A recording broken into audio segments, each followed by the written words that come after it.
Muy buenas noches. Bienvenidos, bienvenidas, bienvenides al Teatro Jorge Eliezer Gaitán. El día de hoy celebramos el cumpleaños de Bogotá número 481 y lo quisimos hacer con Donna Haraway. Un aplauso para Bogotá, por favor. Gracias. La Escuela de Estudios de Género de la Universidad Nacional, la Alcaldía Mayor de Bogotá, el Instituto Distrital de las Artes y el Instituto Humboldt les da la bienvenida a Encuentros con Donna Haraway, una conversación con Brigitte Baptiste que tendrá varios elementos muy importantes de trabajo que ambas han estado adelantando. Al final de esta presentación ustedes pueden encontrar 2 ediciones de la traducción de la obra de Donna Haraway en el hall, así como revistas de la Gerencia de Artes Plásticas relacionadas con el tema. Para poder presentar este evento, queremos darle la palabra a la principal artífice de este encuentro con Donna Haraway. Esa persona es Tania Pérez Bustos, a quien quiero invitar a este escenario.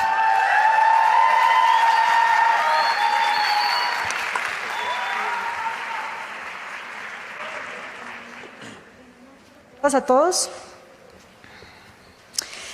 La primera vez que me encontré con Donna Haraway fue en el 2015, en el pasillo de la conferencia de la Sociedad de Estudios Sociales de la Ciencia en Denver, su ciudad natal. Ella salía de una sesión en la que había discutido su polémico argumento "hagamos parentescos, no bebés", y estaba sola junto a las escaleras del hotel. Yo me le acerqué y me presenté brevemente, para luego preguntarle que cuándo se dejaba invitar a Colombia. A lo que Donna contestó: no por ahora. Mi perra, Cayenne, está muy enferma y no puedo estar a más de 2 horas de avión en caso de que algo le pase. Luego llegó alguien más a hablar con ella, así que me despedí y le dije que esperaba que su perra se recuperara. Antes de ese primer encuentro corporal directo con ella, yo por supuesto ya la había leído y citado muchas veces. Como muchas y muchos aquí, sus palabras me habían hecho reconocerme cyborg antes que diosa y entender que la objetividad feminista eran conocimientos situados. Su visión sobre la tecnonatura cultura como algo que nos habita y que habitamos ha sido central a todo mi trabajo investigativo, y su reciente llamado de atención sobre la reconciliación me ha interpelado profundamente. En un contexto como el colombiano, ¿cómo no conmoverse cuando nos dice en su último libro: no estoy interesada en la reconciliación ni en la restauración, pero estoy profundamente comprometida con las posibilidades más modestas de la recuperación parcial y el estar juntos? ¿Cómo no intentar traerla para encontrarnos aquí? En abril de 2017, desde la Escuela de Estudios de Género invitamos a Colombia a John Scott, y luego de esa memorable visita me animé a mandarle a la profesora Haraway un nuevo y largo mensaje que le pedí revisar a mi gran amiga Cristina Lyons, otra mujer fantástica que nos acompaña hoy aquí en el escenario también. Luego de leerlo, Haraway lo contestó con dudas. Me dijo que quizás era mucho trabajo para ella a estas alturas y que tenía que pensarlo. Intenté persuadirla, diciéndole que no le pediríamos que diera ninguna conferencia, sino que se animara a encontrarse con diferentes generaciones de académicas y académicos a conversar y a compartir. La presencia de Cristina en Colombia, que siempre nos acompaña, hizo la diferencia en la invitación y aquí estamos hoy. Muchas, muchas gracias, Cris. Ser uno es siempre llegar a ser con muchos, nos dijo Haraway pensando con bacterias y con perros en el 2008. Y este evento es para mí un bello ejemplo de esa frase, leyéndola de forma un tanto figurada, pues no tenemos muchos perros en el auditorio hoy. Después de Cristina, a la primera persona que contacté para que pudiéramos estar hoy aquí fue a la fabulosa Brigitte Baptiste. Para mí era y es todo un honor que estas 2 biólogas pudieran encontrarse.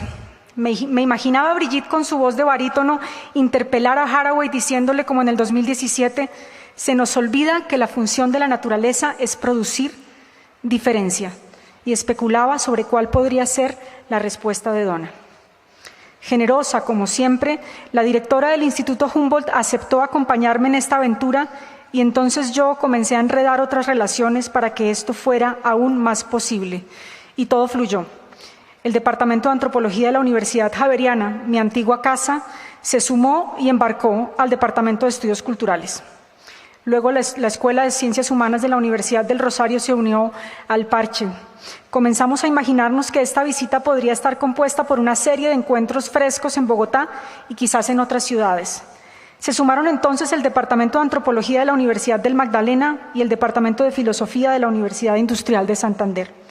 Abrimos una convocatoria, creamos un comité científico y el día que lanzamos el llamado a conversar con Haraway en redes sociales, apareció IDEARTES.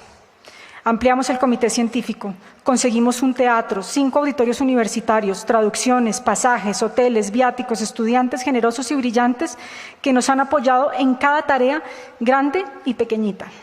Construimos un programa en el que esperamos que florezcan los encuentros generosos. Entre uno y otro diálogo haremos picnics, visitaremos museos, caminaremos montañas y playas y esperamos que la profesora Haraway recuerde este viaje como uno que no solo la inspiró intelectualmente, sino que le permitió conocer un país con dolores y paisajes como pocos. La vida es una ventana hacia la vulnerabilidad. Parece un error cerrarla. Donna Haraway, 1995. En nombre de la Escuela de Estudios de Género, mi casa, quiero dar las gracias a este equipo y a las instituciones que nos han respaldado. Para nosotras es un honor estar aquí, sostenidas por tanta gente bonita, acompañadas de personas tan maravillosas. Nada de esto sería posible sin todos esos entrelazamientos. Y ahora sí, a lo que vinimos. Que disfrutemos escuchando conversar a estas 3 mujeres extraordinarias y que en estos diálogos se sigan transgrediendo las categorías, que repensemos lo humano y lo más que humano, el género, las tecnologías con las que somos, los conocimientos que nos habitan, las ecologías que nos sostienen. Cristina, Brigitte, Donna, el escenario es de ustedes. Gracias por estar aquí y anticipadamente, gracias por inspirarnos.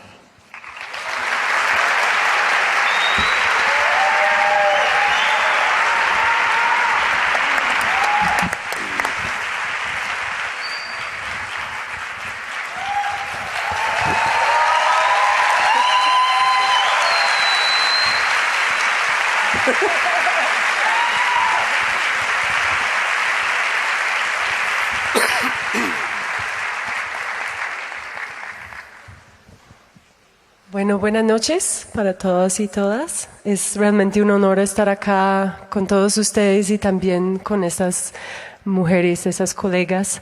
Entonces, voy a empezar un poco como con una pregunta, pero una contextualización, para contextualizar la pregunta que tengo para empezar esa conversación.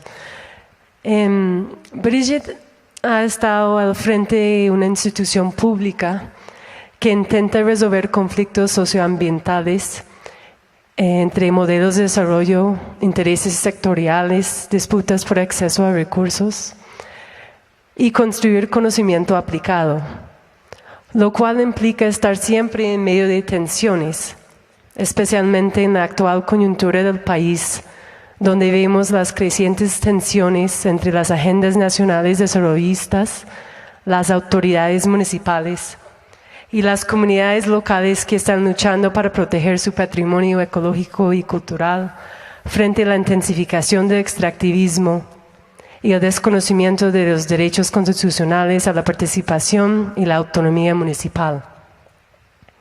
Donna ha cuestionado algunas premisas importantes feministas y de las activistas pro derechos de los animales. Ha criticado los conceptos dominantes del antropoceno, que trata a la humanidad como una sola, sin reconocer las desigualdades, violencias estructurales y responsabilidades históricamente y geográficamente situadas, prefiriendo hablar del capituloceno. También nos ha brindado el concepto y lema controversial, hacer parentesco y no bebés, or making kin and not babies. Entonces, me gustaría preguntarles si pueden comentar, compartir con nosotros y nosotras, pues un caso, una situación donde se han encontrado impulsadas a seguir o mantenerse con el problema, staying with the trouble, como nos ha pues brindado ese concepto Donna. ¿Cómo se enfrentaron y se empaparon de esas situaciones? ¿Cómo hicieron para seguir con el problema? ¿Y cuáles fueron los mayores retos y aprendizajes de estos casos y situaciones? ¿Quién empieza? Bueno, solo para dar la bienvenida. Muy buenas noches a todos y a todas, a todos. Un gusto estar aquí. Es un poco algo alineación de estrellas, porque Donna es una persona a la que conozco por su obra hace muchos años y nunca imaginé lograr estar presente con ella conversando. Muchas gracias especialmente a Tania por esta invitación y a todos los organizadores, por supuesto. Feliz cumpleaños Bogotá. Y el problemita de la pregunta era para tomar aliento. Yo creo que me voy a ir por el más complicado de todos, que es Santurbán. El páramo de Santurbán es una localidad en el norte de Colombia donde hay un conflicto vivo entre comunidades rurales que practican la agricultura y la minería en la alta montaña, minería de oro, una ciudad que recibe el agua de esas montañas y que cuestiona el uso del ecosistema o la transformación ecológica porque afecta la provisión de agua, pero también unas empresas que están aspirando a acceder a los recursos minerales de la región. Este triángulo de actores ha generado una dinámica muy interesante de proyectos y actuaciones colectivas en la región. Las personas de la ciudad de Bucaramanga, que así se llama, han hecho manifestaciones amplias y constantes en contra de la minería. Pero para excluir la minería del uso del territorio, hay que excluir también la agricultura. De manera que hay dos tipos de comunidades que quedan excluidas por la búsqueda de la ciudad de su seguridad en el consumo de agua. Las dos comunidades pequeñas que existen en la montaña, la minera y la de agricultura, han visto una convergencia de intereses para reclamarle a la ciudad solidaridad con ellos, porque la ley decidió que tenían que irse, todos, más de 12, 15 mil personas debían abandonar su territorio y su historia. Para proteger el páramo, el Estado delimitó el territorio. Y en esa delimitación, dentro de esa línea, quedaron prohibidas esas actividades. Hoy en día el conflicto está vivo.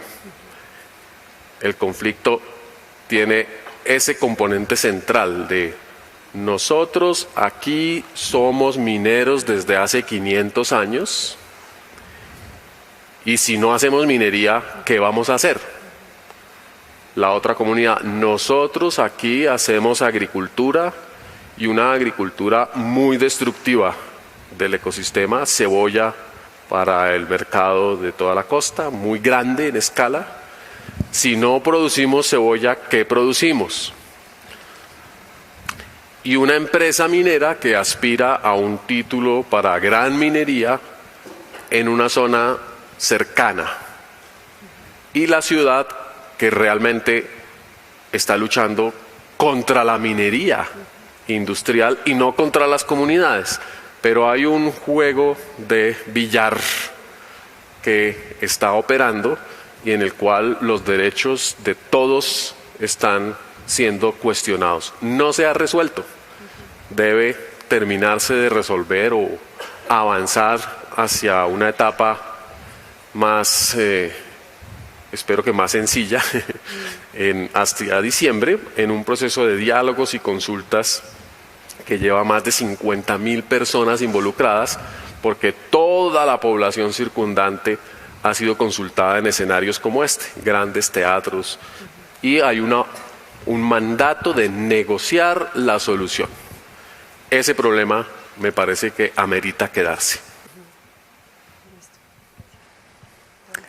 Bueno, yo diría, empezaría por conectar lo que ha sugerido Brigitte, contándoles una pequeña historia. Esta mañana estaba viendo un video de YouTube de Brigitte en una charla. El nombre de la charla era algo así como Nada es más queer que la naturaleza. Nada es más queer que la naturaleza. La estaba escuchando en español, con subtítulos en inglés, muy emocionada, por supuesto, y luego me interesó mucho cómo un programa que estoy usando para aprender español tradujo la palabra queer. Y la lección que yo habría de creer me ponía, nada es más puro que la naturaleza. Que por supuesto es todo lo contrario de lo que Brigitte quiso decir. De manera que si yo hubiera sido una principiante aprendiz de español muy obediente, me lo habría creído y habría pensado, hombre, esta persona representa una serie de ideas bastante extrañas. Por el contrario, sabía yo que ella estaba hablando de esa maraña de participación con la realidad material que genera sentido, en que participan distintos actores, algunos de ellos naturales o así llamados, una palabra bastante imperfecta, pero muchas veces la única disponible, pero una a la que yo suelo referirme más como la calidad de mundano, de mundial, de participantes de distintos tipos que se juntan y participan, y en ese hacer se convierten en algo que no eran antes. Y creo que Brigitte en ese sentido describe una situación en que todos los actores, impulsados por las mismas complejidades y capas, profundidades, historias, escaseces, turbulencias del agua, se juntan para hablar y resolver algo que es queer desde el punto de vista corporal, y nada más queer que lo mundial, lo mundano. En ese sentido, yo muchas veces tengo que participar muy cercanamente, no siempre porque lo elija, con estas ideas que tienen que ver con que el hecho de llegar a una solución pura, en este caso hablar en esta zona del Santurbán, llegar a una solución pura sin desposeer a las que serían por lo menos dos comunidades, muchas personas dentro de un límite que no funcionaría si la ciudad no recibiera esa fuente de agua que también necesita. Entonces se trata de resolver la complejidad de la escasez, la necesidad de la abundancia mediante la creación de categorías que se excluirán para siempre, lo que sin duda alguna es una situación de securitización, si me lo permiten, con las autoridades, Fuerzas Armadas, pero hay otros mecanismos de digamos, castidad para esta mundanalidad. Yo vivo en California, en los Estados Unidos, que en este momento llamamos Trumplandia. Y allí en Trumplandia ha habido una increíble intensificación de la resistencia a la migración de las propias personas a las que se las desposeyó por la relación de Estados Unidos con las drogas, con las cuestiones de Estado, de quién es soberano en los estados de Centroamérica, Guatemala, Honduras, El Salvador y más allá, aunque no tanto más allá, Colombia, y estos profundos entrelazamientos y el aparato de seguridad de Estados Unidos en relación a la que así se ha llamado guerra contra las drogas y la relación de las autoridades en estas comunidades que día a día siembran la cocaína, la coca, para poder dar alimento a sus familias, pero también la extracción del valor de distintas capas de trabajadores, como lo hace cualquier industria del capitaloceno, incluida la industria de la droga, es decir, que se extrae de cada capa para generar una cantidad obscena de riqueza que desposee a las personas de su capa, de su tierra y de sus vidas. Y despoja. Y esto exacerba enormemente, bueno, se ve muy exacerbado por el cambio climático. Por ejemplo, ahora los agricultores en Guatemala que han podido realmente subsistir mediante la agricultura, sembrando con cultivos que dan frutos todos los años o casi todos los años, pese a las sequías. Pero en este momento, por las sequías, estas personas están siendo despojadas por el cambio climático, en torno al cual ha habido una negación activa de mi gobierno. Yo vivo en California, como les decía, una ciudad que se llama Santa Cruz, que se ha declarado ciudad santuario y se niega a cooperar con el gobierno federal y las autoridades federales en hacer valer las leyes migratorias, es decir, localmente las autoridades locales no cooperan con las autoridades centrales o federales en el ejercicio de estas leyes antimigración, y allí hay un proceso de despojo permanente. Yo vivo en una ciudad donde el turismo, la construcción, como industrias y la industria de la agricultura y de los procesos agroindustriales, todos dependen del trabajo que proporcionan las personas desplazadas, personas, hijos que han nacido en Estados Unidos, que nunca conocerán a sus abuelos, que se quedaron, digamos, en México porque no se atreven a atravesar la frontera. Yo enseño un programa de alfabetización y alfabetismo donde muchos de los alumnos son personas indocumentadas y trabajan en turismo, hoteles o en el campo, pero tienen hijos que han nacido en Estados Unidos. Son personas que han venido pagando impuestos, seguridad social, todo el tiempo. Pero aún así se los considera ilegales y nunca disfrutarán los beneficios de esos impuestos que han contribuido, y en cambio se los va a acusar de robo de identidad y otros crímenes a riesgo de ser deportados, lo cual no corresponde a lo que el sacrificio que ellos tienen que hacer. Aunque trabajan en términos literales sobre la tierra, tienen que vivir escondidos. Y al mismo tiempo, la relación humana, la cuestión de la vitalidad de la tierra, que las personas tienen que volver a poseer, la vitalidad de la agroindustria y la tendencia de tierra y la relación con el agua, y todo esto con la agricultura masiva, brócoli, fresas en California, y los dolores, el dolor que acarrea cada una de estas fresas, casi que no se puede ni nombrar, la cantidad de agua, la genética para poder producir esta hermosa fresa roja. La Universidad de California en Davis, que es donde está la facultad de la agroindustria y de los estudios agrícolas, todo esto, como para mí, sin opción a decidirlo, se ha vuelto parte de mi cuerpo. Es decir, me ha obligado a enseñar inglés para poder generar una capacidad de respuesta en estas poblaciones. Por si llegase, por ejemplo, la migración, o si, por ejemplo, me toca trabajar con políticos con quienes tal vez no comparto sus ideas, pero son mejor que muchos otros. Todo esto con un énfasis en la importancia de las multiespecies y los multitipos. Especies no es la palabra más adecuada porque tiene tantos significados relativos a la naturaleza, pero bueno,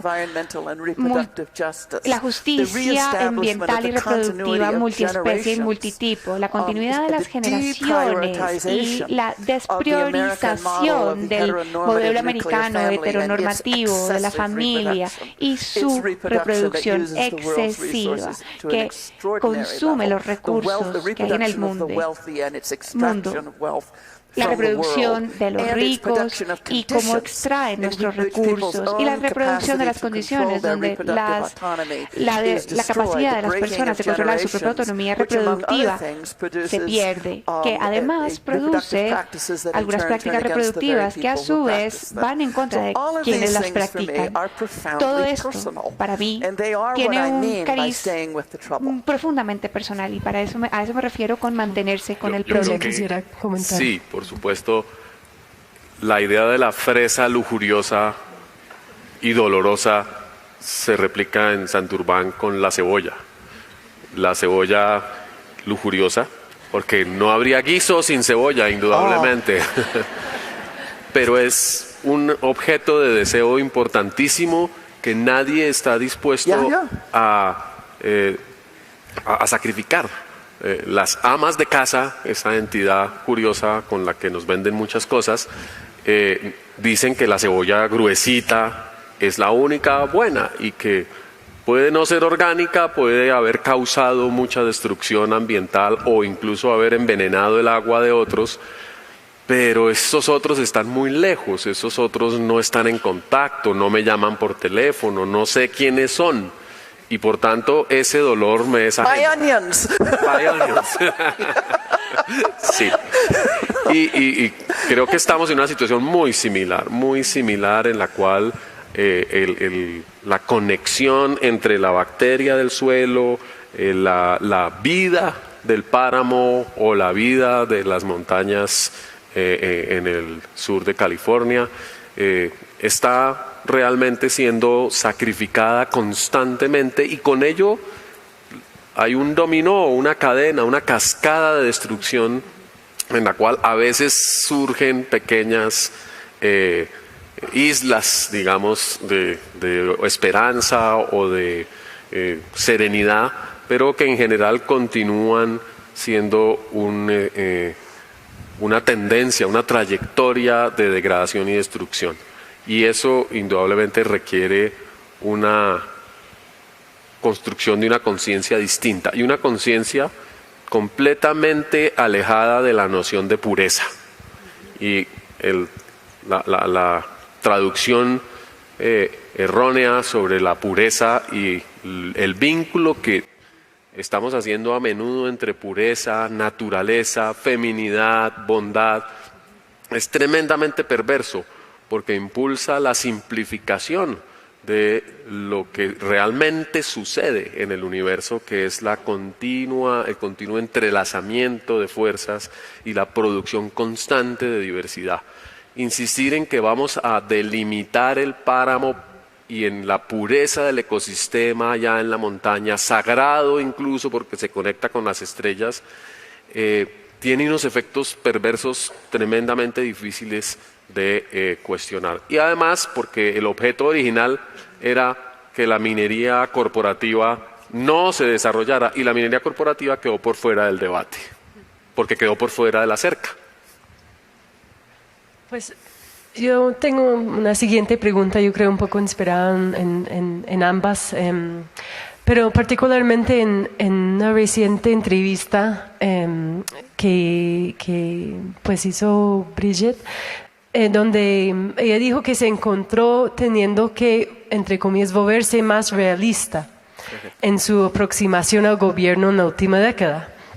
Y me gustaría preguntarlas a las dos qué implica volverse realistas, y cómo ven la distancia entre las ideas filosóficas y analíticas y las complejas realidades en los territorios de que estamos hablando precisamente, y la cotidianidad de la gente. ¿Cómo abordamos propuestas como mantenerse o seguir con el problema y hacer parentesco y no bebés, cerrando esa brecha entre el mundo académico, las entidades públicas y los mundos ancestrales, populares y comunitarios, pues de que hablaron ustedes y pues de los diferentes contextos que acaban de compartir? I'll start. Bueno, voy a empezar. It of course is Por supuesto, es la gran pregunta acerca de cómo el mundo va a seguir viviendo finalmente. Creo que la primera cosa importante es entender de forma no relativista que hay más de un mundo y más de una ontología y que no hay una sola solución divina que va a llegar de arriba para decirnos que esta teoría es correcta y aquella teoría es errada, sino que hay una serie de enredos, de historias, de ontologías, de categorías, de formas de expresarse y de activar las realidades. Y creo que el trabajo de personas como yo, con una formación académica, incluyendo una formación en biología, es precisamente hacer el trabajo que logra hacer pequeñas fisuras en esas categorías, no tanto destruirlas, porque siguen teniendo algún sentido, pero sí logra abrir pequeñas brechas que entonces abren la posibilidad de pensar en más de un mundo de una manera no relativista. No es que cada uno tenga su propio zoológico individual, sino que veamos las cosas de manera diferente y que esto pueda convivir y que nuestros conceptos sean vistos como conceptos y no como el concepto por un lado y lo sagrado o la opinión por otro lado, sino que puedan convivir nuestras distintas de ver el mundo como conceptuales todas y sobre todo como prácticas irreales todas. Entonces mi trabajo hoy es ver cómo podemos construir una noción más robusta de realismo que se abre a la posibilidad de escuchar otras formas o formas hasta mejores de hacer las cosas de una forma menos mortífera, porque es totalmente imposible hacer una buena política o buena biología o ser un ser humano medianamente decente si uno vive deprimido. Bueno, no deprimido en el sentido clínico, esto es otro asunto. Digo, como de mal humor, ¿cierto? O sea, solamente crítico todo el tiempo, condenándolo todo. Y creo que la idea es poder imaginar lo que realmente es posible y lo que está en juego para la humanidad, incluido lo conceptual, y que nos tomemos el riesgo de ser unos con otros y unas con otras personas que no somos todavía. La ruptura de una sola realidad en mi aprendizaje se dio con la experiencia del yagé, a la ayahuasca.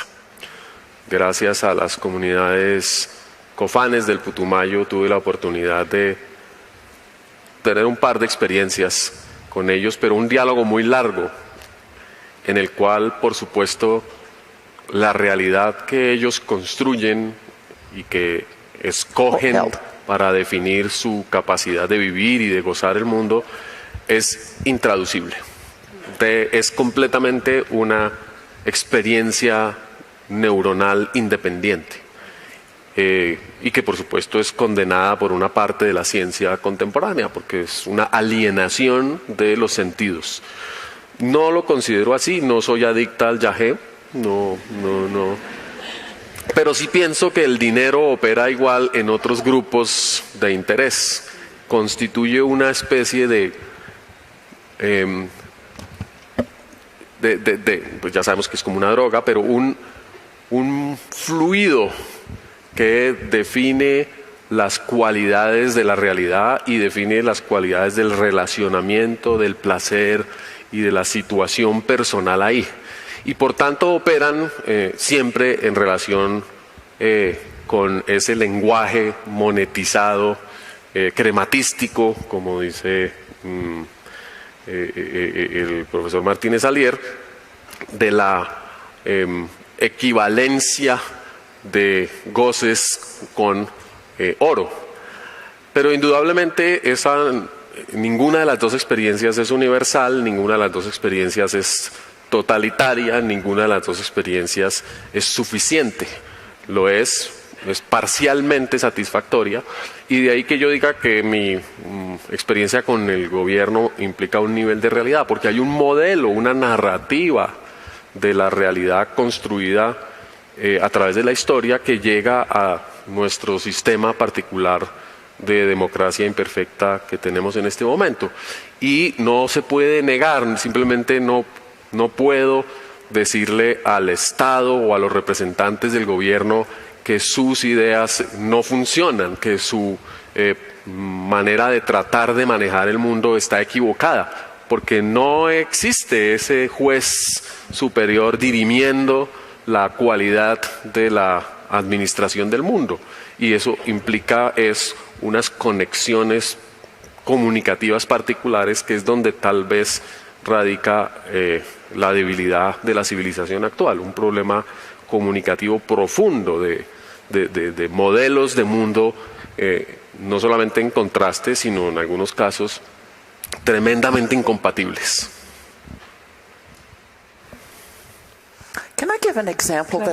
¿Puedo dar un ejemplo que me parece tiene que ver con, está en el libro de Mantenerse con el problema, Staying with the Trouble? Los inuits en el círculo polar tienen una palabra que se traduce en inglés como el tiempo, que es Sila, S-I-L-A, que se ha traducido como el tiempo. Y los pueblos del Círculo Polar Norte han sido muy impactados por el cambio climático, muy impactados por el cambio de la capa de hielo polar y de su retroceso en la primavera, lo cual les quita la posibilidad de acceder al agua para cazar, o por ejemplo el derretimiento del hielo entre China, Rusia, los Estados Unidos, Noruega, es decir, las grandes potencias de la región que en consecuencia han empezado a militarizar mucho más la región, y también los supertanques de petróleo, quienes van a buscar la última gota de combustibles fósiles que están allá para realmente poder quemar la última caloría de valor. Hay enormes reservas de energía fósil debajo de las capas polares. Bueno, pero esa noción de Sila es una categoría extremadamente potente para entender cómo el mundo se equilibra, cómo las relaciones del mundo trabajan unas con otras en equilibrio. Los que viven al sur de esa zona, o digo, los Estados Unidos y Canadá, hablan de cambio climático, mientras que los locales, los inuits y otros pueblos del Círculo Polar, hablan de la respiración, de las aguas y del aire, el cambio de la textura del suelo y del agua, etc. Y estos dos contextos se repelan, casi como dos imanes opuestos magnéticamente.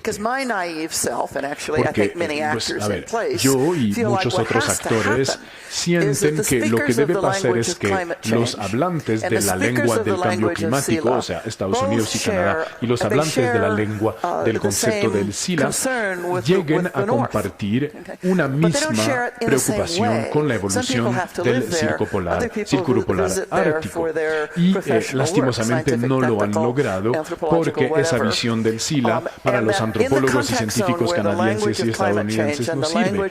Y por otro lado, la visión del Sila pues tampoco casa con esa visión, pero de alguna manera, a raíz de esos contactos permanentes alrededor de este nuevo problema, se han visto obligados a entenderse, a ver cómo pueden trabajar conjuntamente para proteger a algunos pueblos donde el permafrost está derritiéndose, o cómo poder luchar de manera más poderosa contra la apertura de los canales para los tanqueros de alto peso en la zona polar. O sea que han tenido que crear una especie de zona de contacto conceptual para poder conversar. Me encanta esto porque ahí hay un ejemplo que en otra escala nos lleva a Colombia.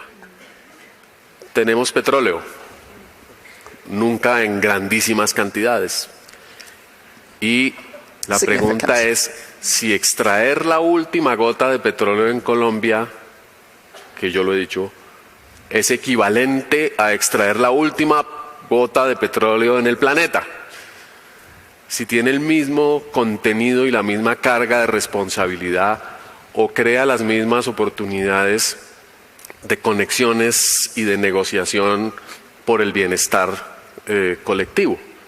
Y por supuesto no es algo resuelto, es un espacio de mucho roce, porque Colombia, ese poco petróleo que tiene, igual contribuye al cambio climático, aunque 0.05%,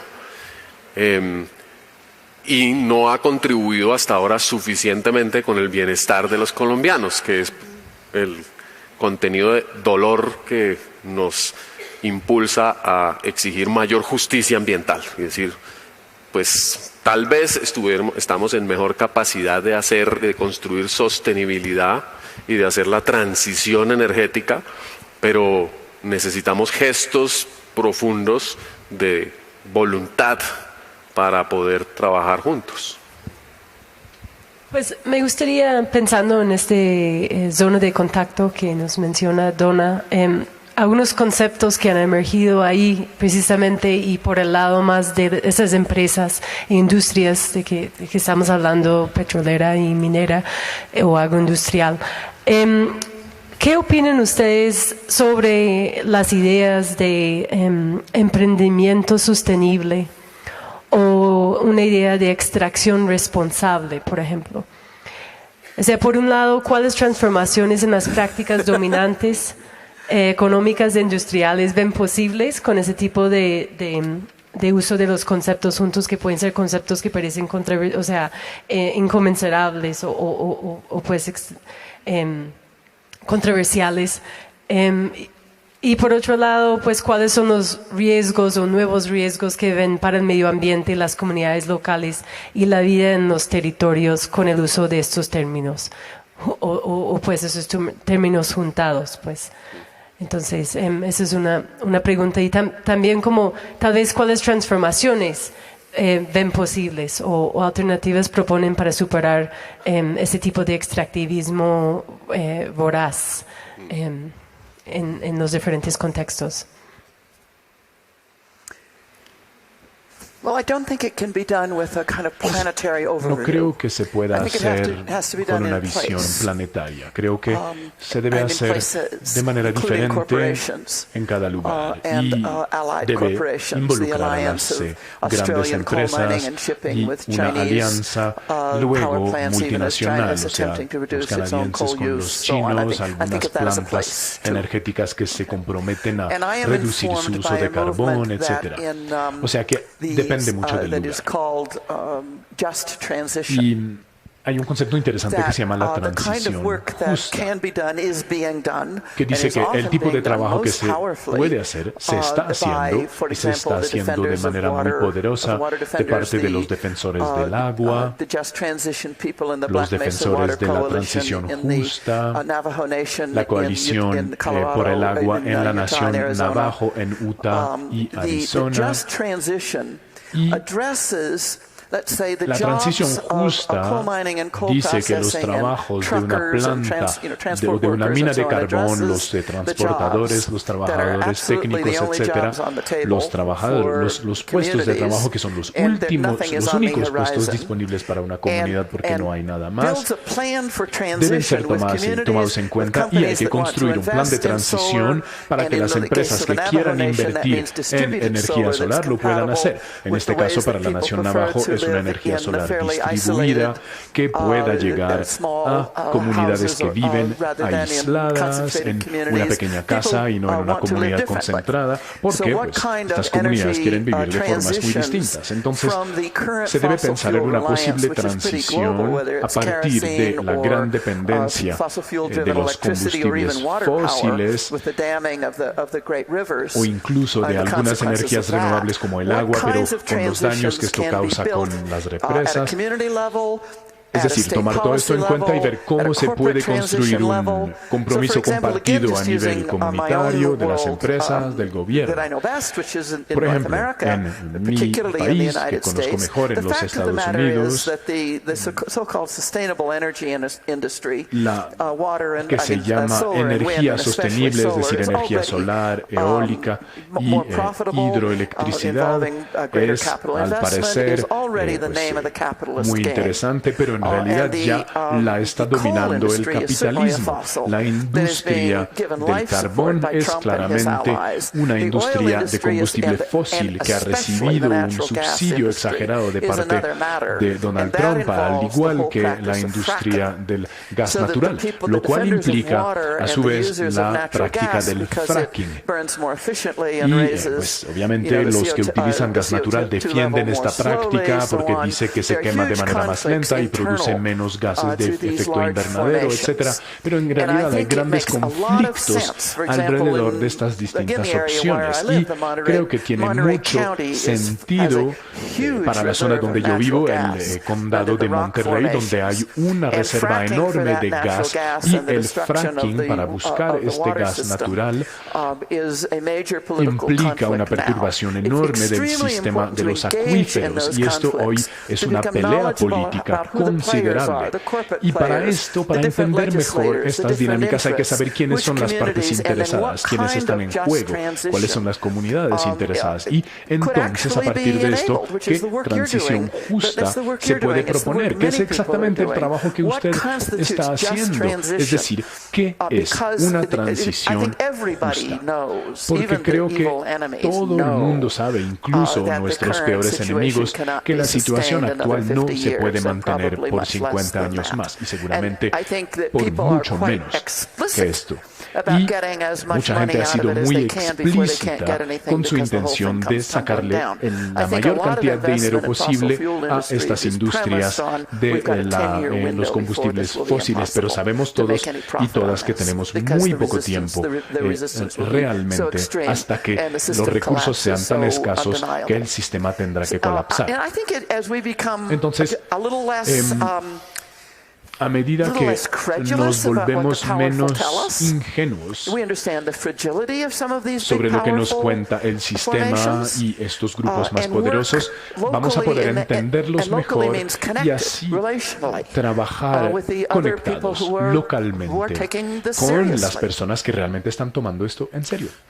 Indudablemente es una tarea relacional porque fracturando no la roca del subsuelo, sino fracturando las relaciones institucionales, la conectividad entre comunidades locales, instituciones regionales, gobiernos a distintas escalas, organizaciones de la sociedad civil, con agendas aisladas, solo va a generar más riesgo a la larga, más incapacidad de proveer una transición negociada en la cual el negocio no sea solamente el provecho financiero que unos pocos van a obtener de continuar destruyendo el mundo, sino una transformación también de la forma en que se negocia, se hacen negocios. Y eso no quiere decir que estemos enmarcados en un contexto capitalista de mercado, quiere decir que estamos conversando acerca de los umbrales en los cuales cada grupo de interés está dispuesto o no a arriesgar, a sacrificar, cuáles son las líneas que no se pueden cruzar por cualquier razón histórica o presente. Entonces, pensar en una transición es un propósito de reconexión, es un propósito de definición de umbrales y niveles de riesgo acordados y que además se va dando en la medida en que suceden los eventos, no se da en el vacío. Cada huracán, cada sequía, cada mortandad de peces, cada situación epidemiológica que se presenta en lo local, en lo nacional o en lo planetario es una señal adicional de que el tiempo se agota, de que no hay posibilidad de construir esos acuerdos y esos nuevos modelos de gobernanza. No tenemos esa ventana abierta para siempre. En algunos casos, lamentablemente, esas transiciones llegarán con mucho dolor adicional. Cuando decidamos qué es lo que hay que hacer y lleguemos a un acuerdo, probablemente hayan sucedido muchas cosas lamentables y eso hace que a veces nos pongamos pesimistas, pero también emergen muchísimas nuevas entidades y cosas en el mundo que nos muestran que hay semillas por todas partes de negociación. Nosotros tenemos un pequeño proyecto en el Putumayo, selva amazónica, con pueblos indígenas, campesinos, empresas petroleras canadienses, autoridades ambientales y universidades, en una construcción tratando de llegar a una nueva narrativa sobre el manejo del territorio.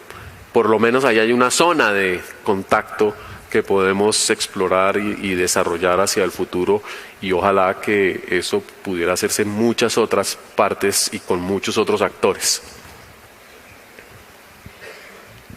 Pues algo escuchando a Donna hablando de las transiciones, y estaba pensando pues que en cuáles momentos los conceptos de transición, por ejemplo, cuando las empresas dicen, esos extractivistas, que van a transicionar hacia prácticas más sostenibles o responsabilidades mayores, pues socioambientales. Y en otros momentos, cuando el discurso de transición o las propuestas de transición, en el caso de Colombia, históricamente de las comunidades cocaleras, de los cultivadores de coca, que siempre desde hace décadas han pedido economías transicionales, que hay un reconocimiento que la erradicación forzosa o tolerancia cero, es decir, no funciona, que evidentemente necesitan transicionar desde los cultivos llamados ilícitos hacia otras economías, y esas propuestas de transición han sido rechazadas una y otra vez por el gobierno nacional, también con el apoyo de los Estados Unidos, la presión geopolítica. Y tomando en cuenta en este momento que el tema de las fumigaciones aéreas con glifosato, que otra vez nos encontramos enfrentándonos con ese debate, con esa presión por parte del gobierno nacional de reiniciar las fumigaciones después de suspensión en aérea, pues en el año 2015. Quisiera como tal vez abordar ese tema de que las dos han tocado, pues que en Colombia y los Estados Unidos, de maneras respectivas y compartidas y conectadas, literalmente conectadas en muchos sentidos, están en coyunturas políticas conservadoras muy preocupantes y peligrosas. Y sería interesante, yo creo, escuchar a ustedes pues hablar del papel de las biólogas y científicas y las funcionarias públicas y las académicas en este momento histórico mundial, planetario, pues en la escala de las planetas, que es la escala de cada mundo, de los mundos cohabitando, ¿cierto? Que no hay un mundo, no hay un planeta singular. Y en los dos contextos nacionales, si pueden tal vez compartir un poco cómo ven ese papel. Profanity comes to mind. Bueno, se me ocurren malas palabras. It cannot be spoken in Groserías a que large no podría audience. decir en este momento. We are living in, I resist to some degree the term neo-fascist, y me niego al término neofascista porque pienso que el fascismo tiene una especificidad histórica y hay otras distintas de este momento, de este tiempo, si dejáramos que esa palabra, ese término consumiera todo el oxígeno que hay en este momento, pero creo que no hay duda en que vivimos en un periodo extendido de violencia autoritarista, de derechas, de gobierno de derechas. Mire uno para el Brasil, o Estados Unidos, o Colombia, o Turquía, Polonia, y así sucesivamente. Y la cantidad de fascistas que están liderando naciones que así promueve una hiperexplotación e hiperconcentración de la riqueza muy por encima en tantos lugares del mundo, realmente le daña a uno la cabeza, porque es como que nadie sabe realmente qué emergencia es la que estamos viviendo y qué es lo que realmente está sucediendo y cómo eso profundiza el extractivismo y la explotación y la concentración de la riqueza, lo cual es cierto. Y sin embargo, hay una forma en que la apocalipticismo de esa narrativa paraliza la resistencia y nos hace casi no saber o no ver, o como si todo lo progresivo es realmente pequeño, un pequeño grupo en el Amazonas, un pequeño grupo en el condado de Monterrey, California, casi que perdidos, en cuestiones de oleoductos, la XL en Estados Unidos, y devalúa lo que se ha logrado. Y pues que yo soy bióloga y académica de las ciencias naturales, soy muy consciente de cuántas ciencias y científicas y científicos van en contra de todo esto, la destrucción del aparato que permite compartir conocimientos, y la gran cantidad de científicos naturalistas de distintas disciplinas y ámbitos están abiertamente en contra de que las industrias de derecha se apropien de su conocimiento. Y es importante nombrarlos, no únicamente ver a los aliados en los más empobrecidos o las víctimas de migración forzosa o las pequeñas poblaciones, sino ver los estudios, el campo de la ciencia, lo que nos ha enseñado sobre la materialidad y el carácter finito de todo esto. Y allí hay mucha fuerza si reconocemos la urgencia y la emergencia, pero también somos conscientes de cómo ese propio reconocimiento es también en sí mismo una suerte de derrotismo.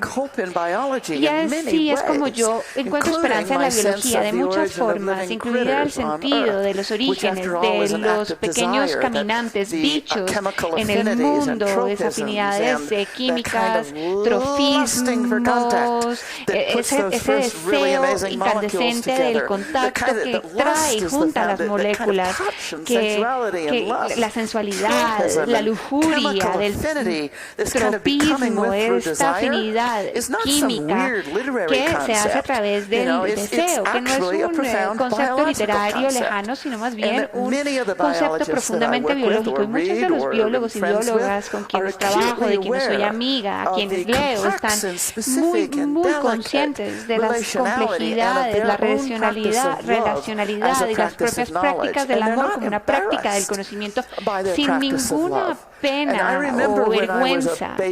Recuerdo cuando yo era una feminista apenas incipiente en 1967 en el estado de Connecticut, en un grupo de concientización. Yo recuerdo cuál era y sabía cuál era la narrativa que tenía que contar, y cualquier otra persona que ha nacido mujer o con menos poder en este mundo relativamente puede contar historias de acoso sexual, de violación, pero lo que yo quería realmente contar en este grupo de concientización era contarles del día en que sentí tanto deseo sexual tras caminar en el sistema y aprender de cómo funciona la célula, las mitocondrias y toda la mitocondrias y la visualización de cómo funciona la célula y cómo está encadenado la reducción de la oxidación y la relación entre plantas, animales en estas microestructuras que podrían haberse originado en una suerte de endosimbiosis. Yo estaba tan sumamente excitada sexualmente desde el punto de vista de lubricación, lo que quieran, que no podía hacer nada, había un silencio impresionante. Y cuando se lo conté a este grupo, como que me estuvieran mirando como una pervertida o una perversa, no lo sé, y sí, claramente de pronto lo era, pero en ese momento fui consciente de que mi amor por la biología está engranado en ese eros, y creo que eso le sucede a muchas personas.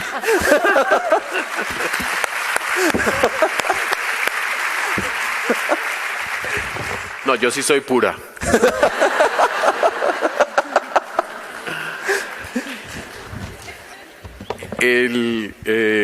Alexander von Humboldt fue uno de nuestros apasionados científicos que nunca dejó de emocionarse, de conectar con el mundo, de indagar, y fue un gran científico al mismo tiempo. Tal vez la pasión de Humboldt en construir una perspectiva relacional del mundo es la que nos abre unos espacios distintos a la de otras narraciones. Pero también las narraciones de los pueblos amazónicos, totalmente eróticas, todo el tiempo nuestros héroes ancestrales, nuestras fuentes de vida copulan entre sí, tienen ideas entre sí, son celosos, celosas y engendran un mundo constantemente cambiante y lleno de enseñanzas, lleno de disfrute también. Lo grave es cuando la complejidad del mundo que se ha producido por los hechos de la evolución, por la experimentación constante, debe dar paso a la simplicidad para gobernar. Si entendemos el acto de gobernar como el de reducir la complejidad para ser efectivos y eficientes, indudablemente estamos haciendo elecciones que favorecen la acumulación de algo en alguna parte. La simplicidad siempre nos lleva a lo que los mismos pueblos indígenas llaman el veneno. La acumulación conduce a la pudrición y la pudrición, si no se resuelve, al envenenamiento del mundo.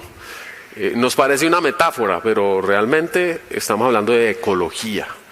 Y yo creo que la responsabilidad de la ecología es gigantesca. Es una ciencia joven, muy mal comprendida, muy apropiada, cooptada tal vez por algunos sectores de la biología o algunas perspectivas ideologizadas. Lo decía Marc Aleph, no hay que permitir que una ciencia que está tratando de interpretar las relaciones entre los seres vivos y de estos con su ambiente, es decir, con la mesa, con las luces eléctricas, con la computadora, el celular, nuestros cuerpos en juego todo el tiempo, se convierta en una ciencia de la simplificación de las redes en cadenas, en procesos lineales. Y sí pienso que la ecología hoy en día debería tener un papel mucho más activo en todas las decisiones de gobernar el mundo, porque tiene los elementos para rearticular cosas que se han roto a través de la historia de la modernidad, sobre todo. Y yo no sé si Donna quiere decir algo de about modernity. No, I agree.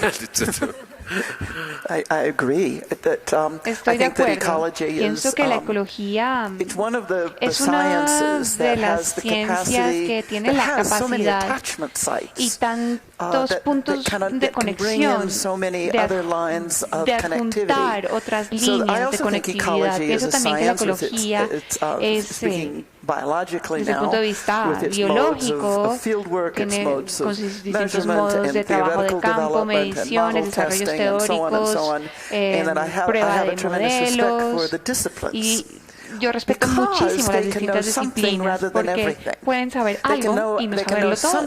Pueden saber algo. Y eso tiene cierto carácter de modestia. Cuando los científicos empiezan a hablar de las cosas que saben, como si los autorizara a hablar de absolutamente todo, dejan de ser científicos. Las ciencias ecológicas y su fuerza radica en que cuando se llega a conocer algo a través de una de ellas, entendemos que es parte de una coreografía de muchos tipos de relacionalidad en distintas escalas, en distintos momentos y tiempos, de manera que las ecologías son adeptas a poder configurar, bien sea, por medio de eliminar algunas relaciones para poder estudiar otras, pero permiten entonces configurar cómo la relacionalidad se mueve en el tiempo y en el espacio para habilitar ciertas formas de vida contrario a otras, ciertas construcciones contrario a otras, ciertas barreras permeables contrario a otras no permeables. Los ecologistas son muy buenos para entender ese tipo de geomorfia multidimensional social. Esto exige muchísimas aptitudes disciplinarias que yo misma no tengo, pero esa forma de entender el mundo y de pensarlo es fácil de compartir, y hay muchas formas de enseñar la ecología como una base de la mundanalidad. En este momento lo estoy enseñando inglés a una migrante que dijo que quería aprender biología, así que salimos al jardín y empezamos a entender las relaciones entre, digamos, las mariquitas, las hormigas, el durazno, y yo allí tratando de deshacerme de las plagas sin matar con ello a las mariquitas. Y así empezamos a entender, ¿no? Y a estudiar las relaciones. Y dijimos, bueno, ¿cuántos actores hay? En esta primera lección, en ese momento había 4, me parece. Y dijimos, miremos únicamente a los aphids, que son estas plagas, el moho y las mariquitas y las hormigas, entendiendo qué está haciendo cada una de ellas para la otra y cómo podemos averiguarlo y cómo eso podría cambiar nuestra forma de pensar en cómo es que funciona el mundo. Pero eso, bueno, me hizo darme cuenta que tenía que enseñar acerca de la célula, la fotosíntesis y todas estas cosas. Y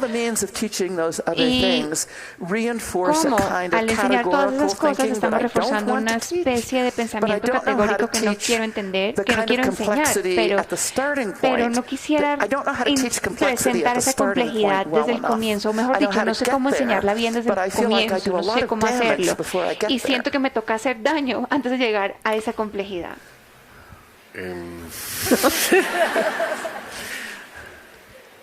Una cosa que aprendí o que experimenté a fondo con mi compañera de vida es que una novela es un ecosistema y que hace lo que dice Donna. Define unos actores, los va perfilando en la relación a medida que se lee y crea un universo que funciona. Pero eso quiere decir que los ecólogos y las ecólogas son inventores de mundos, de cierta manera, y que tienen una responsabilidad muy grande en que esa narración del mundo no sea definitiva, porque hay muchas otras narraciones posibles. Es una narración que tiene un propósito que es saber si el árbol infestado por los áfidos va a morir y va a dejar de producir frutos, si las mariquitas que están alimentándose de los áfidos van a persistir a largo plazo o no, y tomar decisiones de que desde dónde voy a actuar en esa narración. Y eso es tremendamente inspirador para la ciencia, porque nos ayuda a no definir modelos categóricos, que es a lo que muchas veces en las universidades nos obligan, a pensar que el mundo equivale a las palabras con las que lo definimos. Y resulta que no, el mundo puede ser narrado en 1000 formas. Y para ser bióloga en Colombia siempre me encuentro con la primera pregunta: bueno, si usted es bióloga, dígame qué especie es esa. Hay 65.000 más o menos reconocidas en la base de datos, y ahora yo saco el celular y tomo la foto y espero un momentico, ¿puedo hacer la llamada? Sí, bueno, y siempre hay que me dice rápidamente, eso es, y me dicen, es un nombre en latín.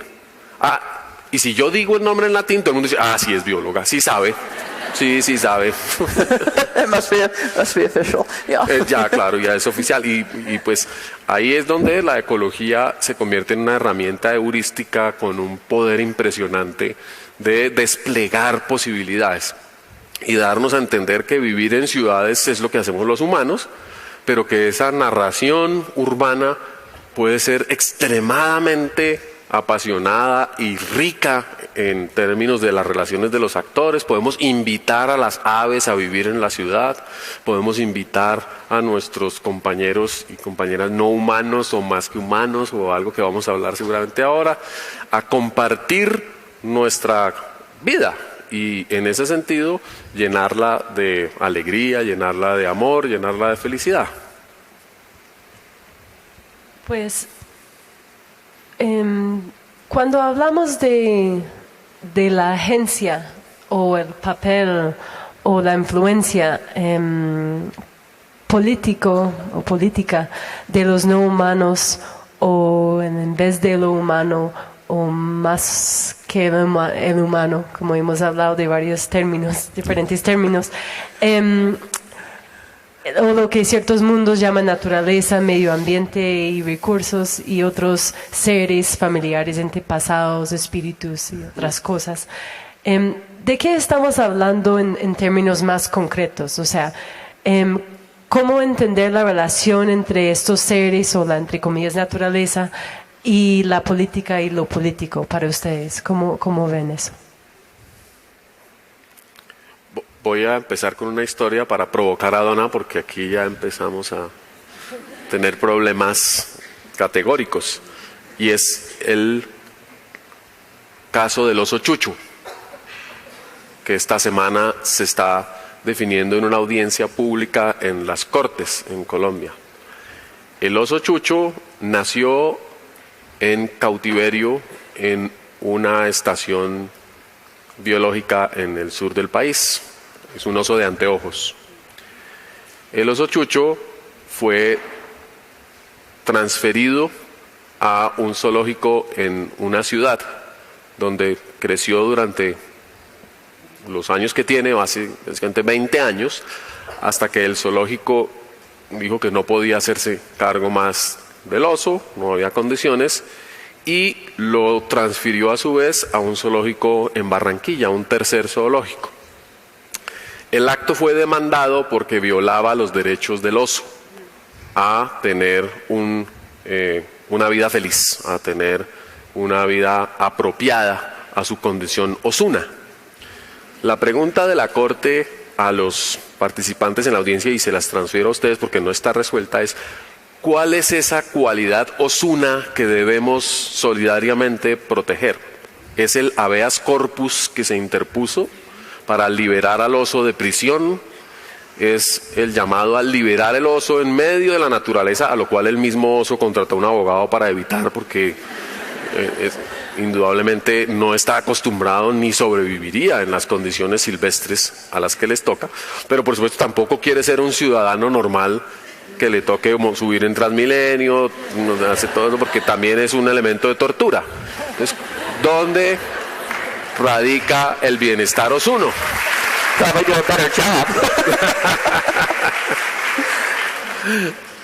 Say that last part again. La pregunta sería entonces: ¿cuál es el estatus, cuál es el sitio del oso en la actualidad?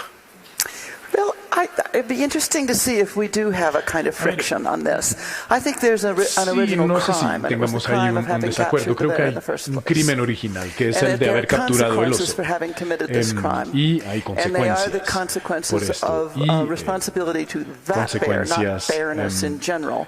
But that individual bear pues makes oso. claims Y on oso those people and the culture of those finalmente people puede who put that bear in captivity in the decir first que place este oso for the nació lifetime en of the bear. captividad y que entonces Now, esto those es un people crimen are en going sí. to have themselves many different ideas about what being a bear En cautiverio, means. perdón, este And oso nació en undoubtedly, over the cautiverio 20 y entonces years que esto es un of that crimen en bear's sí. life, those ideas Y que changed a durante great los deal. 20 años de la And vida de este communities of oso, en practice realidad who las ideas han before were cambiado not in the mucho, y las discussion, comunidades de perhaps animal práctica que rights antes no activists, participaban who think en el that diálogo, keeping como por anything ejemplo in activistas captivity, de no los matter, derechos actually, animales, this is not what quienes any animal decían que rights activist I know of cualquier actually animal en thinks, but cautiverio some people imagine realmente that animal rights people think that the only good life is the free era life, un crimen, y the que la completely única vida natural animal life, posible and es that la vida continuing to hold this bear in libre, conditions of captivity, no matter porque how cualquier good, condición de just continues the cautiverio, violation, and that there must be a sin just importar transition. su calidad, There must be puede means ser to move tolerada. that bear back En realidad into conditions todo esto se more puede in keeping poner with en being a duda, porque spectacled bear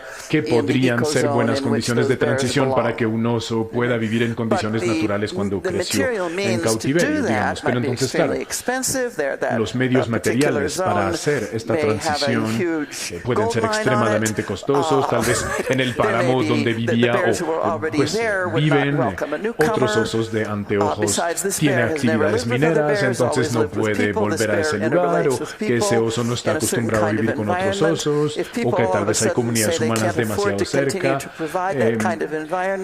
O sea, hay problemas, y al otro lado, obviamente, el hecho que el zoológico no puede garantizar más las condiciones de cautiverio decentes para el oso, pues tiene que ser tomado en cuenta, y esto tal vez debe ser transferido a la ciudad que financia el zoológico para que se puedan garantizar las condiciones de vida, porque finalmente es gracias a todas estas condiciones que este oso se convirtió en oso. No hay condición osuna en sí, no hay condición osuna generalizada, depende de la relación con otras cosas, otros seres, y las condiciones de su vida decente son finalmente condiciones que dependen de la vida que ha vivido hasta el momento, depende de ese oso, no es algo que se pueda generalizar como una pregunta general. Es realmente una pregunta sobre el convertirse en oso, que es aquí central, porque claramente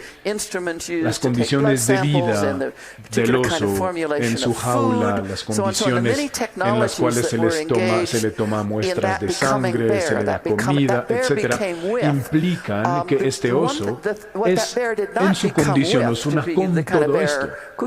No es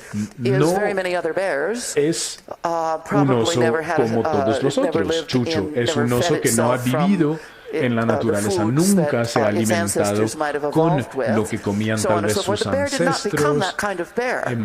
Entonces no es el oso que conocemos como salvaje, y hay una tentación de cortar esta conexión con lugar, con generaciones anteriores en su proceso de convertirse en oso. Y aquí está la pregunta: hay una dimensión legal, económica, moral, personal y científica, una especie de obligación científica, moral, económica y ética de mantener como los hipopótamos de Pablo Escobar, que son los hipopótamos de Pablo Escobar, no son los hipopótamos del planeta. Entonces, son hipopótamos ilegalmente traídos al país por un narcotraficante y que luego resultaron en libertad. Y ahora hay decenas de hipopótamos en nuestros ecosistemas y tenemos que tomar decisiones acerca de si les damos la bienvenida y deseamos que es un nuevo elemento de nuestro ecosistema, o tomamos otras elecciones. Y el debate es... Well, and that's a hard question, pues esto es una pregunta muy complicada, porque hay muchos medios y modos de vida involucrados. El oso que describiste no se juntó con muchos otros osos que empezaron a reproducirse y a poblar la ciudad de osos. Pero en el caso de los hipopótamos, o por ejemplo en el caso de las islas en el sur de California, ¿qué hacer con las cabras? ¿Qué hacer con los gatos? ¿Qué hacer con los roedores? ¿Qué preguntas toman en cuenta los tomadores de decisión que deben llegar a un acuerdo? Obviamente no quieren dar una mala imagen de sí mismos y de su acción por medio de matanzas masivas de cabras o de gatos, pero también están muy preocupados también por la extinción dramática y masiva de las especies endémicas de aves que se reproducen en esa isla, y de la dificultad desde el punto de vista de la evolución que esto implica y de la supervivencia de esos ecosistemas. Entonces, ¿qué hacer ahí? Pues a ver, yo no soy un activista pro vida. En cuanto a el embarazo humano, por ejemplo, yo creo que el asunto del nacimiento y de la muerte está en manos de los que tendrán que asumir las consecuencias de la decisión, por lo cual la vida de un ser que está en el cuerpo de una mujer es un asunto entre este ser y esta mujer, y nadie más debe opinar acerca de matar o no matar, mantener la vida o no. O sea que no soy un activista pro vida, tampoco soy un activista que divide el mundo en pro vida o pro choice, sino que trato de tomar en cuenta distintas condiciones de proliferación de las especies biológicas que han sido sometidas a distintas condiciones que tienen a su vez otros impactos sobre otras especies alrededor. Entonces, las decisiones deben tomarse en una dinámica de caso por caso, o sea, una dinámica individual. Y si es necesario contratar a personas profesionales con armamento apropiado para ir a las islas del sur de California para matar a las cabras o a los gatos para proteger a los pájaros, o ver si más bien es posible, no sé, ir esterilizando a diversas generaciones de cabras y moverlas a lugares vecinos, etcétera. Cualquiera que sea la decisión, hay que tomar en cuenta pues, la situación puntual, también la condición económica, si es necesario gastar considerables montos de dinero para esa transición de las cabras, o más bien si la solución militar es algo deseable, viendo la dramática situación de violencia armada que se vive en Estados Unidos actualmente. Es decir, la cuestión de vida o muerte es una cuestión multiespecie para la cual hay que cultivar la complejidad para responder a esas preguntas en particular. Hay muchas historias, muchas situaciones en juego. Y, de hecho, la biología que yo quiero mucho y en la que me han formado es una biología que requiere de la narrativa para funcionar. La ecología, la evolución, la biología del desarrollo son disciplinas que requieren la comprensión del desarrollo de la vida en el tiempo. O sea, que requieren una serie de historias y de narrativas para poder hacer ciencia. Así que creo que hay que fomentar las pequeñas prácticas de narrativa, de storytelling, como se dice en inglés, para poder ser realmente científicos. La palabra clave en el proceso es entender cómo opera el devenir la condición, para poder actuar no sobre una pregunta bipolar que simplifica y que lleva a una decisión autoritaria y que creo que sí está plagando la política en muchas partes. Y soy tibia, no creo que la solución sea A o B, está con este o está con esta, es tal forma o es tal otra. Me declaro completamente tibia o radicalmente tibia. Es decir, yo soy apasionadamente de ambos lados. Y reclamo la posibilidad de contextualizar una relación de algunos elementos de un extremo con los del otro, de combinar y de tejer, porque el ADN funciona así. Es una línea de alta complejidad lingüística que se pliega en 2 y se convierte en una proteína, se pliega en 3 y se convierte en una proteína compleja, y se pliega en 4 y luego se convierte en biología del desarrollo. Yo lo que más odiaba en la facultad era la embriología. Terrible. Pero luego entendí los procesos de plegamiento. I loved it. The 10mm pig. Pero luego, sí, yo también me acuerdo el cerdito de yo creo que era un problema de pedagogía. Y de arrogancia de mi parte. Pero todo se pliega, repliega, e incluso los extremos en biología se tocan y producen cosas maravillosas. Pues a mí me gustaría enfocar un poco en ese tema de los derechos de la naturaleza que estamos viendo. Pues yo creo que se mencionó en Colombia proliferando, multiplicándose pues diferentes sentencias y casos. Tenemos pues para compartir con Donna tal vez los detalles, pues el de Río Atrato, que el derecho del Río Atrato, tenemos la sentencia 4360 reconociendo la Amazonía como sujeto de derechos, de los 3 ríos en Tolima, del río Cauca, últimamente el páramo de Pisba, el gobernador de Nariño declarando toda la naturaleza de Nariño sujeto de derechos. Entonces, interesante pues estos giros o aperturas jurídicos Pero por otro lado, ¿cuáles son los nuevos riesgos o las limitaciones de abordar esos temas a través de la ley de marcos normativos y la potencialidad que ustedes ven en esos conceptos? Tal vez una respuesta general o detalles pues, de la comparación entre esas sentencias de parte de Brigitte sería interesante escuchar. Bueno, el propósito de las sentencias es crear nuevos espacios de conversación, atraer nuevos actores a la construcción de una perspectiva común para encontrar nuevos devenires. En Río Atrato o en cualquiera de las situaciones, la ley no solamente declara sujeto de derechos a un río, una montaña o una especie, sino que determina unos deberes para ciertos actores, nombra guardianes del río a ciertas comunidades, a ciertas instituciones y los dota de deberes adicionales a los que la ley los ha dotado en el pasado.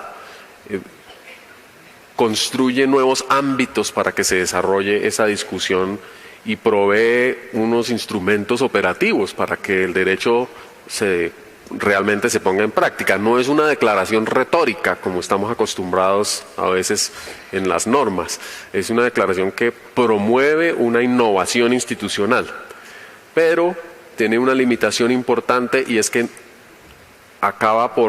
tiene un actor importante que no responde y es el Ministerio de Hacienda.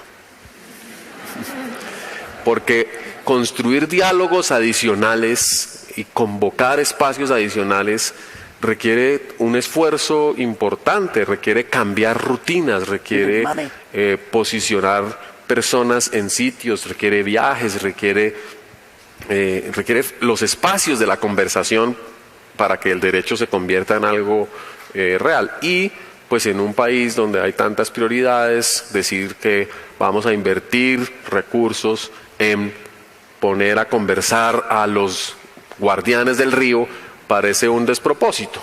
Poco a poco seguramente irán emergiendo esos espacios de conversación adicionales y la ley irá aprendiendo también dónde tienen más posibilidades de realmente proveer soluciones. Y yo creo que la academia tiene que comenzar a aportar sus voces y las mismas formas de participar y de gobernanza deben adaptarse a unos nuevos requerimientos que se están abriendo gracias a la Corte Constitucional.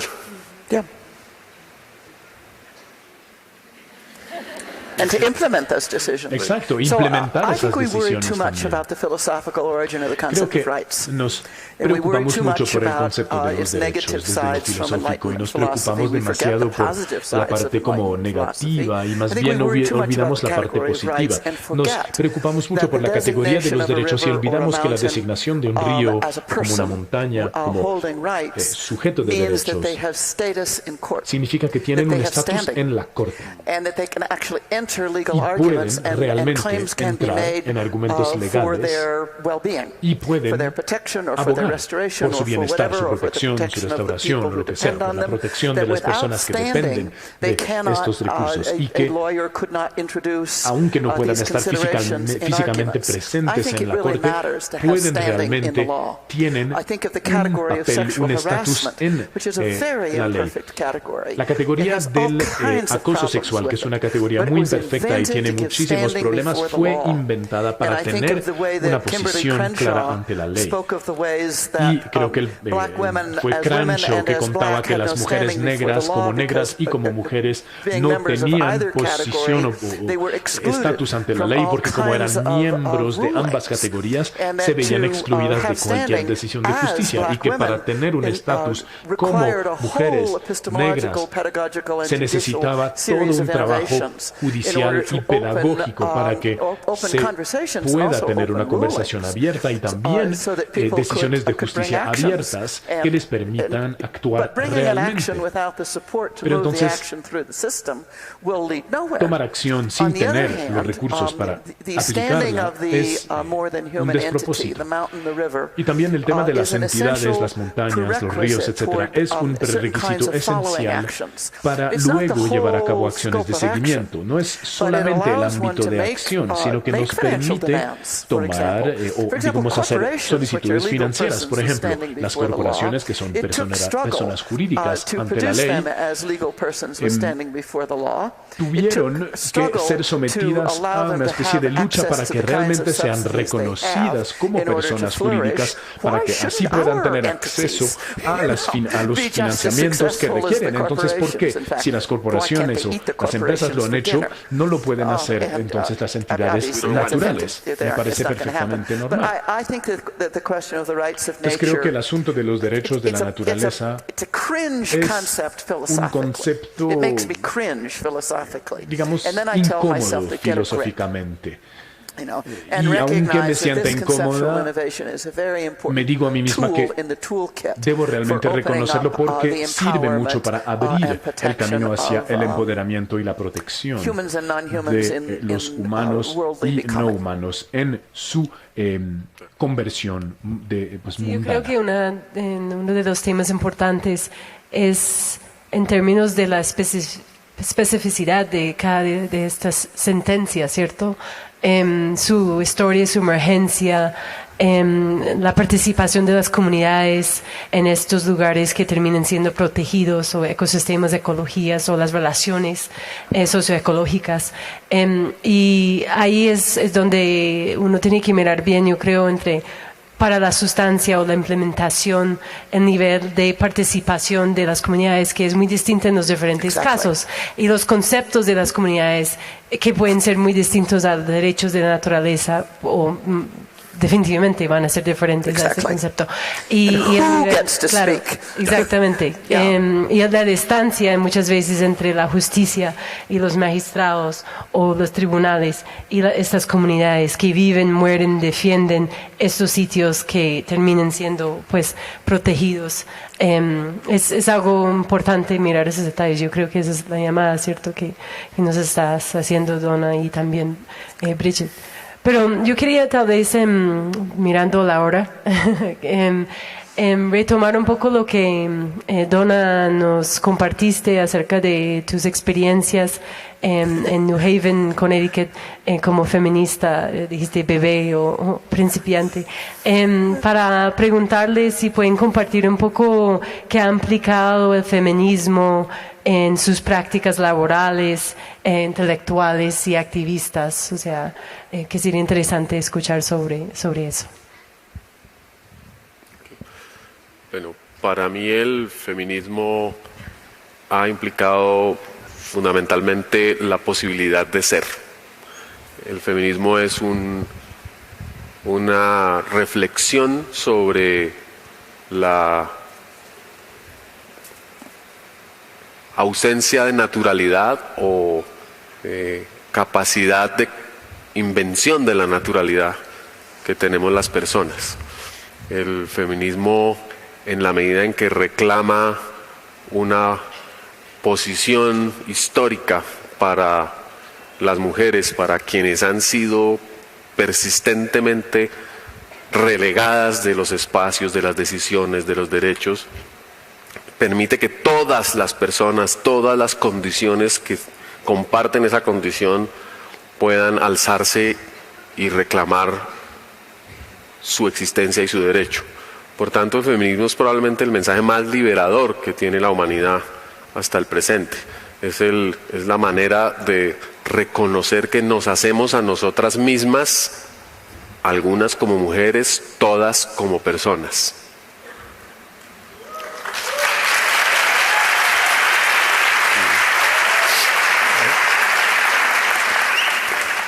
Yes.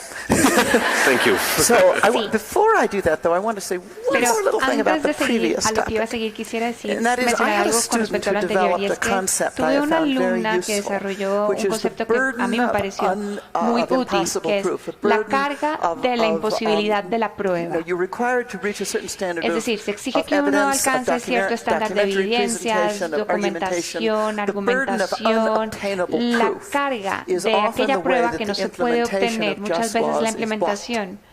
del bloqueo de esta justicia. Tu trabajo tiene que ver todo con esa carga, que los documentos son después de la fecha, o no están bien llenados, o así sucesivamente. Y como el aparato tecnológico de la documentación puede ser una herramienta muy, muy contundente para bloquear las posibilidades progresivas de algo como, por ejemplo, los derechos de un río o algo semejante. Así que hay que prestar muy cercana atención a la tecnología evidenciaria que se usa en cualquier aparato legal y preguntar quién tiene acceso a qué tipos de evidencia y qué tipos de evidencia se necesitan o necesita el aparato para considerarlas como suficientes para el caso.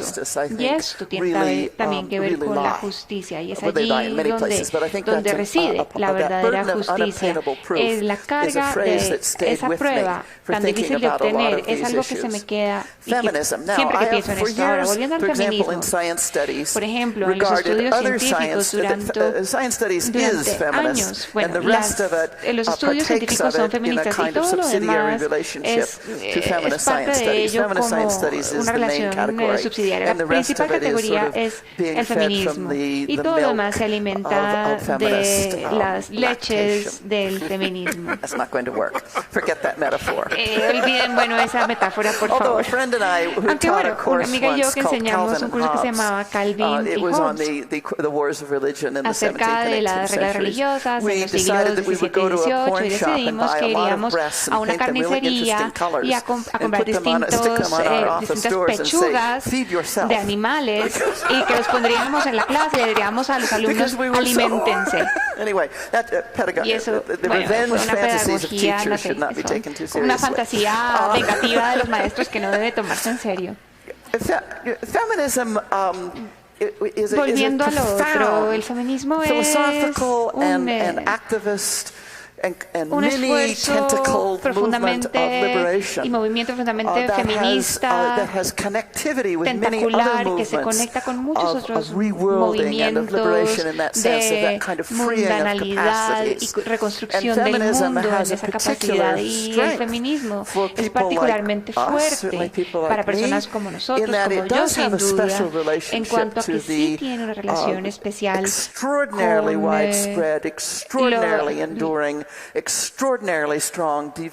la devaluación tan ampliamente difundida de todo lo femenino, incluidas las personas que son femeninas o que acogen la feminidad de su forma de ser en el mundo. El odio de la feminidad es viejo, antiguo, fuerte, y el feminismo lo aborda mejor que nada y no debería temer ni avergonzarse de luchar por lo contrario, por lo femenino, por las mujeres y y esto es algo en lo que creo. Además, amo a las mujeres y me encanta ser mujer, ser hembra y entender esta condición femenina de los distintos bichos, y celebro la feminidad de lo que significa ser hembra. Y yo pienso que el feminismo se relaciona de una forma especial con eso, que no es todo el mundo, no, pero sí es una parte grande y merece celebrarlo.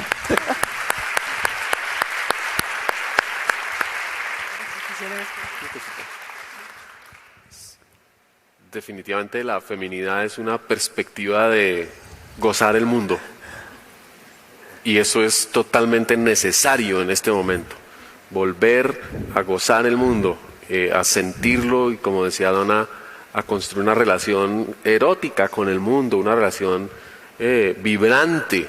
A nuestro sabio Caldas eso lo asustaba en el siglo, hace 200 años, porque en su entrenamiento católico la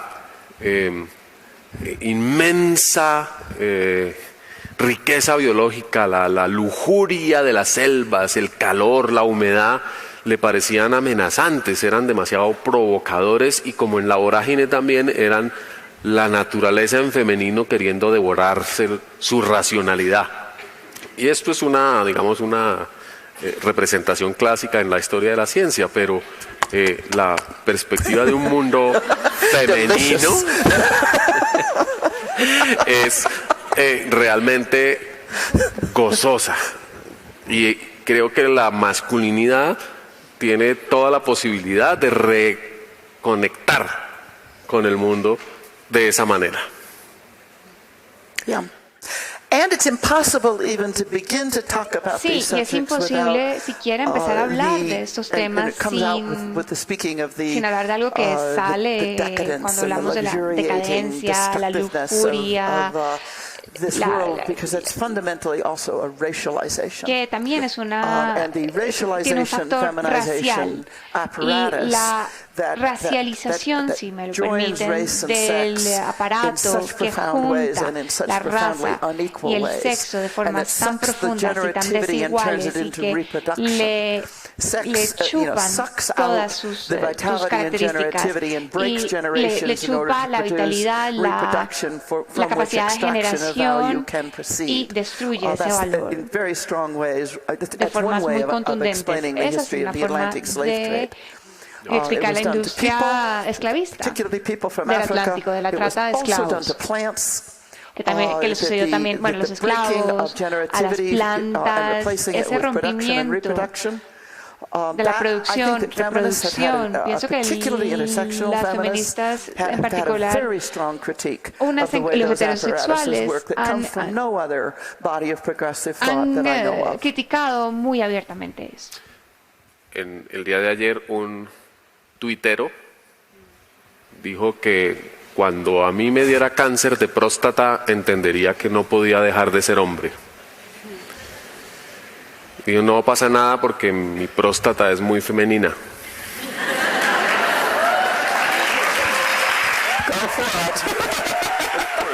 Whatever gland you want. Lo que quieras, la glándula que quieras. The reductionism is weird. Yo nunca he visto mi próstata tampoco. No sé qué cara tiene. I hope you never have to, because Espero que nunca la tengas que ver porque tenía que ser con cirugía, ¿no? Bueno, no sé si algunas reflexiones para pues concluir esta noche, si hay algunos temas que quieren pues volver a tocar o comentar, o reflexiones pues que quisieran compartir antes de terminar pues esa conversación. Well, it's just the privilege of being in a thinking and thinking with, performing with, that kind of becoming with you. Y de venir contigo, Brigitte. Ha sido una experiencia y un privilegio, y con Cristina como mediadora ha sido hermoso.